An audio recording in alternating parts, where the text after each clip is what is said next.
In Paddington, the Edgware Road is queuing northbound after an accident earlier at the junction. Всего 4 балла, только местами затруднения, все неплохо. Но кто застрял в пробке? Вітаю усіх, хто слухає перший національний канал Білоруського радіо. All of the cities are different, right? But there's a common thing, there's this common thing that you can see in different people's eyes when you meet them. It's not something that they tell, it's not something that they say or they're trying to show, it's actually more about they're trying to hide. It's something that you can't even explain, but you can see that there's something that these people are seeking and looking for. They're looking for the opportunities. Now, what kind of the opportunities? It could be from jobs, it could be from the advices. What is this film about?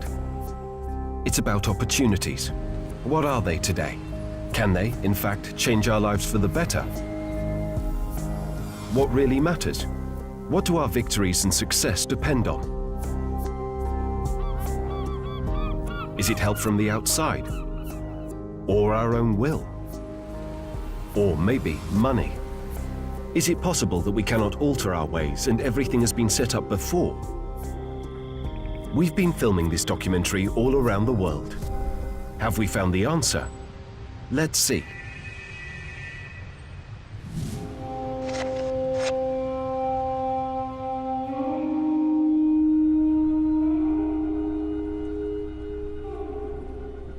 Third world countries. What do we know about them? We've heard that poverty is rife there. Some say there's bad food and poor education. TV channels say that if you've been born in such a place, there's no hope for a brighter future. So we've heard pretty much. Is it really so hopeless? Are all these things true?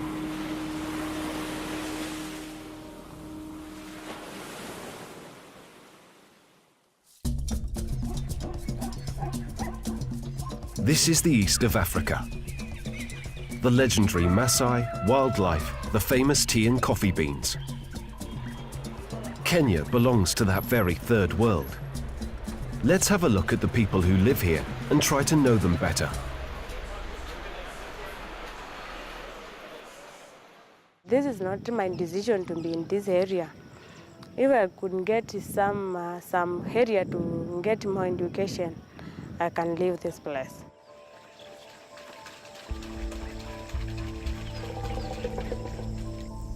Diana lives in a small village in the east of Kenya.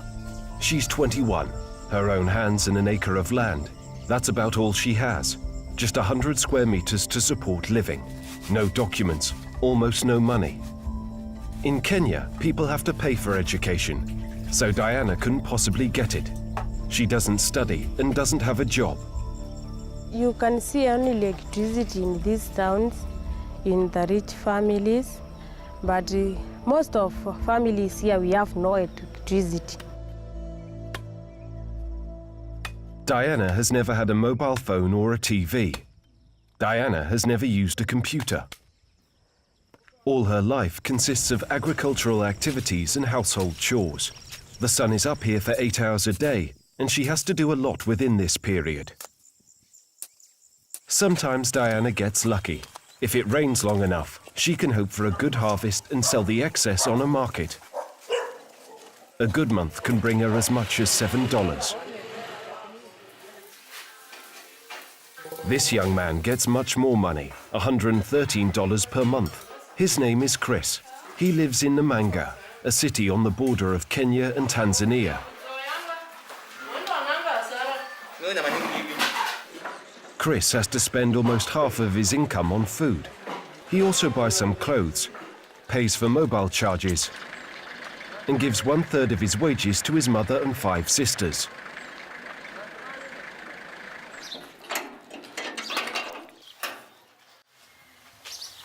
A month ago, Chris left his mother's house and started living on his own.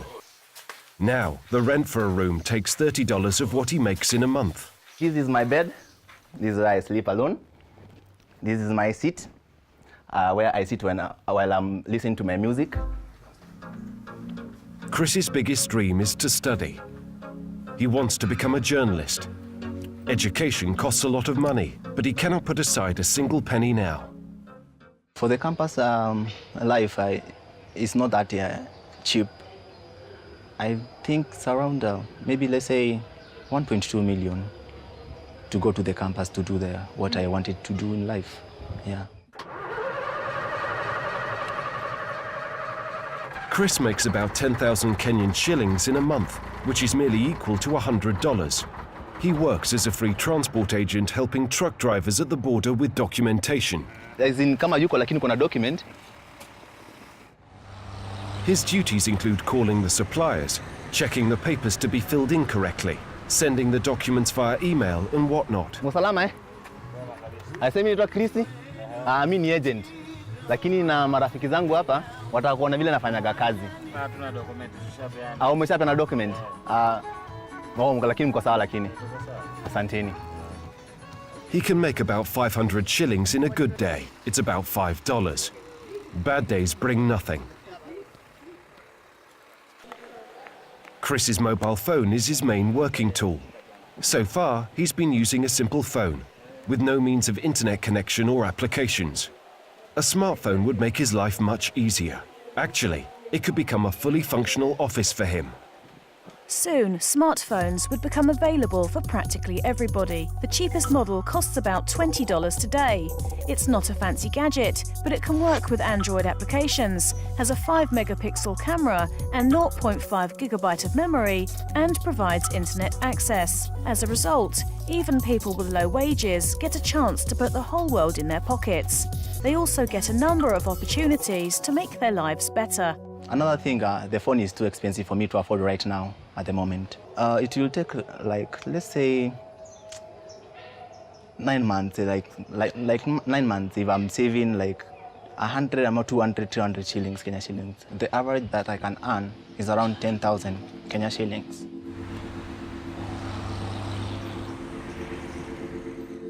This is the smartphone Chris is dreaming about. It has a camera and internet access. Michelle has one. That is how it looks like when you wear it. Michelle also doesn't have any education, but she runs a small business of her own. She produces these eye-catching custom-made bijoux. There are a lot of tailors who are designing here in Nakuru, but accessorizing was something unique that I could present to the market. These are the bangles, each costs $1. Yes. I also make these chokers, which cost $3. Michelle taught herself making accessories watching YouTube videos. Facebook helps her follow the trends. Messengers provide communication with customers. All this she can do with her smartphone. It will take me roughly 30 minutes to make a bangle, a choker, and earrings. Every time I make something, I always take a picture. I post it on Facebook or send my friends on WhatsApp. Michelle keeps all orders info and even transfers money from one account to another. And she could do more if she had some extra tools to enlarge the clientele and to provide further business development. I have some plans to widen my business. I would really like to be supplying to most shops countrywide and outside the country. Even if I'm not going to employ 80 people, at least 3 or 4 lives will be changed and they will change other lives. This is an GoPro camera phone. Actually, this business has helped me buy this phone. So if I have this photo, let me just buy some bundles. Like, you have to have bundles to access the internet. The number of internet users in Kenya is increasing every year. Today, over 64% of Kenyans browse the web regularly. As for mobile internet, local cellular operators provide it for all smartphone owners within the country, with every fourth of them having the advantage of using 3G internet connection. The bundle which Michelle wants to buy is an internet service package. In Kenya, 1 gigabyte of downloaded data costs about $5. The average data transfer speed is 1.2 megabit per second. This is enough to get a stable internet connection. We are in Nairobi. This is Edna. 17 when the doors open. She's 25. Edna is a founder of her own startup in the energy area. She has a laptop with 24/7 internet access. The application which Edna is currently working on is going to become the incentive to foster the solar energy market in Kenya. It will help install solar panels all over the country so as to provide electricity to households and give common citizens an opportunity to earn money and profit from renewable energy usage. I want a great Kenya. I want a Kenya whereby I can see everyone being passionate about something and just doing something about it. Because eventually it's not about how much money you're gonna make by having a startup or anything. Just being involved in something that you're passionate about and committing yourself to that, it shows that you've actually identified who you are and what you want. And with that, you can easily get people to work together because we are not in a competitive world. We're in a world of partnership and collaboration. Today, over 48 million people live in Kenya. More than 80% of this number haven't turned 35 years old yet. This country has a great advantage which no one thinks about. Here, young people act as the main engine of development.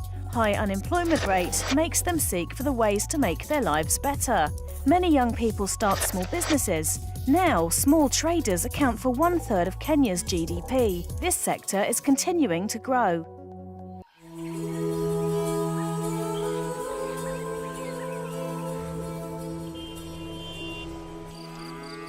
It turns out that Kenya is not socially homogeneous.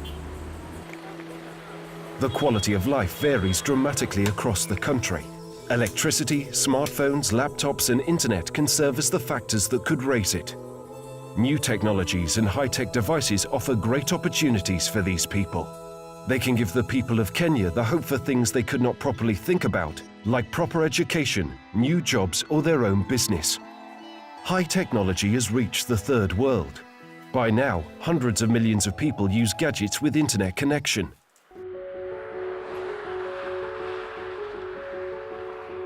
However, about 2.5 billion people fall in the unbanked category, which means they still remain outside the world economy.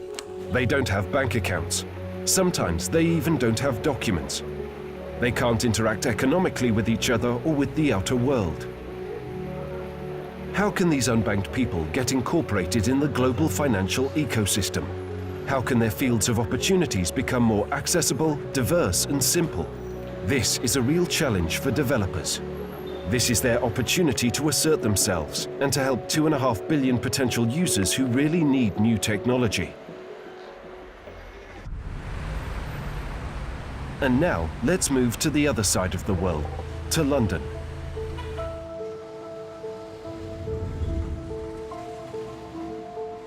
This is Javed.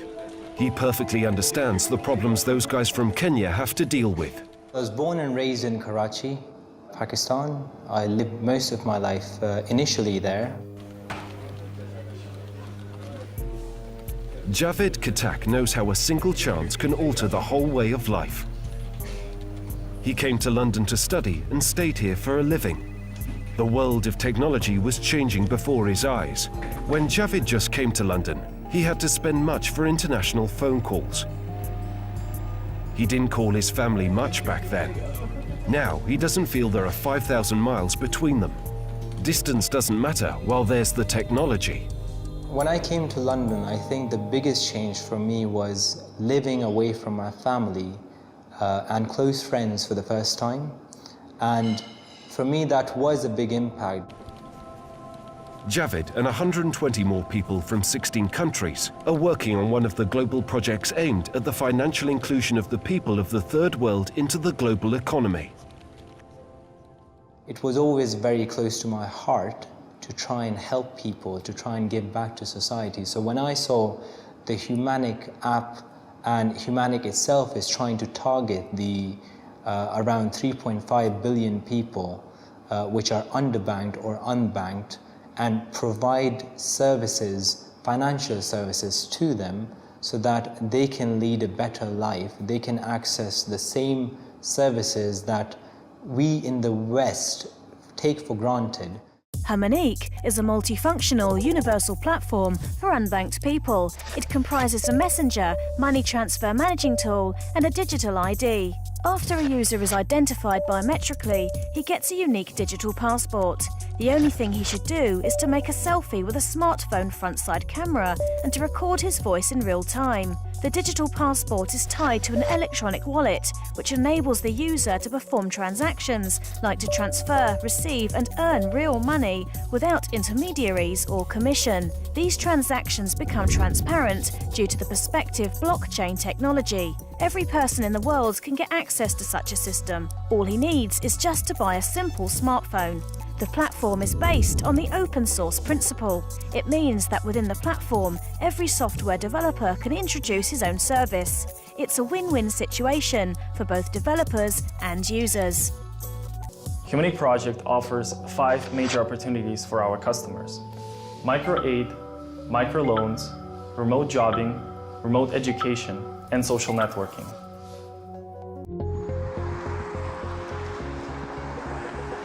We're in Belarus, the outskirts of Grodno. Here, Sergey and his development team create a system which can erase all financial borders. Your phone should become your financial instrument. You can apply it to various tasks, from receiving a salary to paying for utilities and goods in stores. You can even take loans or pay for your kids' education. Sergey has been interested in technology since he was a child. It's in his blood. He took up higher technical education like his father had done. Later, he seriously got into a very perspective project based on the blockchain technology. Sergey is just 29. It's amazing that he has managed to collect so much experience in this area. He is overwhelmed with this project and ready to devote all his life to it. A startup presupposes a challenge. Success depends on you only. It's great when you take part in all the stages of the development process when you see the goals. You are not a robot fulfilling his task according to some instructions. You can always come up with your ideas and foster the development of the project. His job is an instrument which helps him make his life better. Moreover, it gives him a chance to create the technology which might change the lives of 2.5 billion people.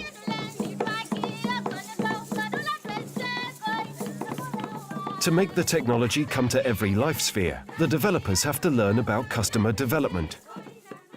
That's why the Humaniq developers don't stay in offices. They go outside to talk to their prospective clients, so as to make the product which would meet their needs and expectations. Grace, Chad and Richard came to Kenya to talk in person to the people who need new opportunities to change the way they live. One of the meetings takes place at a church in a village in Kitwe region. Here, the church serves as the main culture and community center. People feel free here, so they can frankly tell the visitors about their problems and desires. Sometimes maybe you feel they are favoring other people than you. Like they see as if like you are lying about your problems. So how do you prove that your problem is real? The expedition members are listening attentively and taking records of every word they hear. Will the new financial infrastructure function precisely? It fully depends on these records. Grace, Richard and Chad are the finalists of a large-scale competition named Global Humaniq Challenge. The project submitted for this competition aimed at making the lives of the third world people better. We have received a total number of 450 applications from more than 32 countries. We have selected 3 finalists that went to a road trip to Kenya. They all run their own projects which are really capable of altering the lives of the people they talk to. Grace's team, for example, has created an application which can provide jobs for the people of the third world and give them a chance to earn money. Chad is working on the digital ownership documenting system. In this country, this business area hasn't been explored yet. While it's necessary to be developed, for every second person here has problems with such documentation. Chad's project is up to defending the ownership rights of all these people. Richard has invented the system that can help bringing financial support from the West to the countries that need it the most. His project is based on direct P2P money transfers. When we started to talk to people about blockchain in Guyana and how it could protect their property, people got very, very excited. So they were super excited about the prospect that they could trade freely and increase economic activity, knowing that it would be safe and protected and secured, and their investment would be protected. In fact, the situation with new technologies in Africa is not that difficult as it might seem. Up to 90% of Kenya's population have mobile phones. Almost a half of this number use smartphones. Over 28 million people here use mobile money. What is more, its application is not limited to buying things in online stores or small transfers between friends. It's also possible to pay in supermarkets with a smartphone. These days, there's a real boom of new technologies on the African market.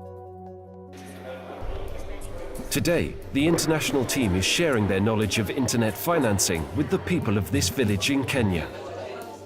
They tell how it's becoming possible to work and earn money worldwide while staying at home. The only thing they need for it is a mobile phone and the will to do it. Technology is the solution to change their lives, because the cost of a mobile phone is definitely within everybody's reach. Even the poorest, they will find the money to have a mobile phone, and with that mobile phone they can then connect to money, they can access finance, they can connect to information, so they can know more about what they should be doing. The future of Kenya depends on Edna, Chris, Michelle and all these young people. It's them who are looking for the opportunities to become successful and make their lives better, as well as bring their country to a new technical and economical level. If you're doing something, making just a slight change in your approach towards that thing can have a big impact on, the direction. This is Frank Daya.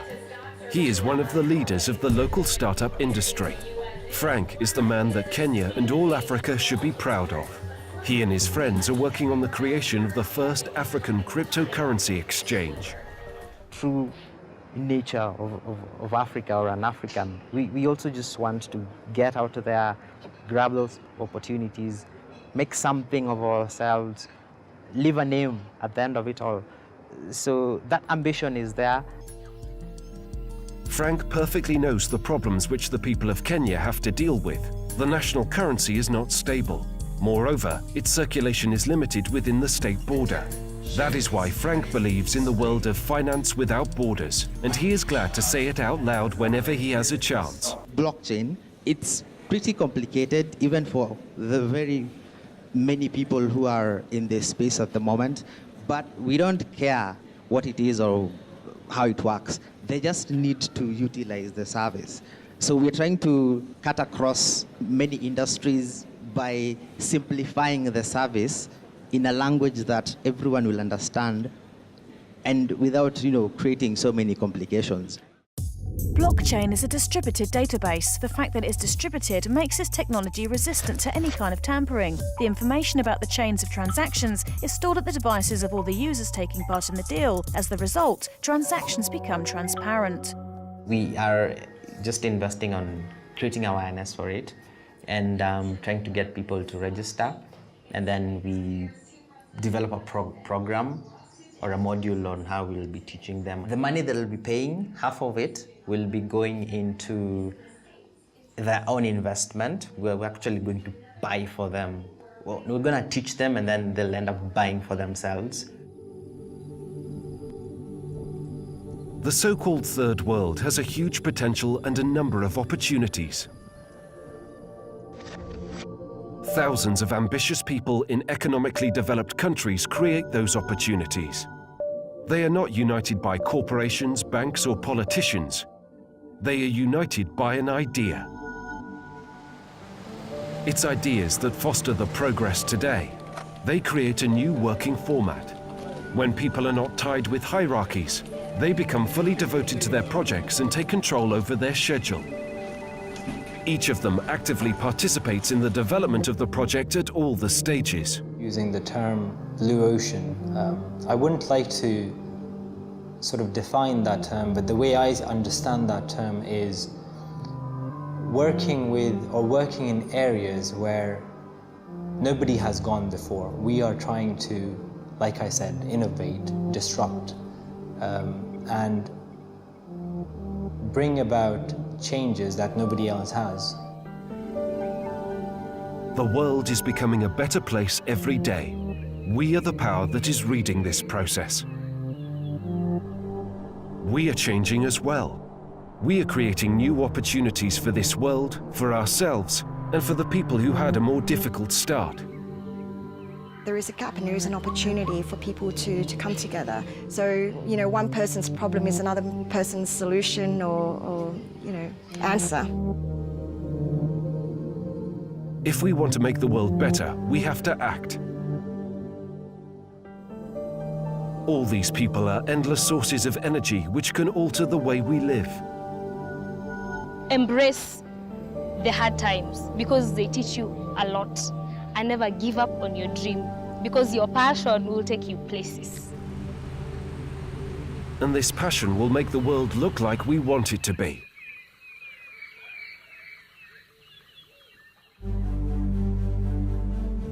Borders are created by governments, not people. Soon, they will not be able to constrain us. We can make this process go faster. It's real magic. A couple of years ago, no one could predict the things that are happening now. 99% of people would say it was impossible. Nevertheless, it's happening. It's getting into our lives no matter whether we want it or not. It's coming. Who knows, maybe one day we'll be the silicon of Africa, yeah? This film is about opportunities. We are born and raised under different circumstances. This is nothing we can change, but we can decide for ourselves what we are going to be and how much money we will earn.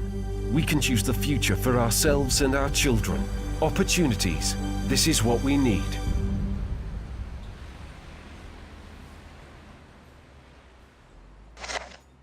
Join Humaniq Challenge.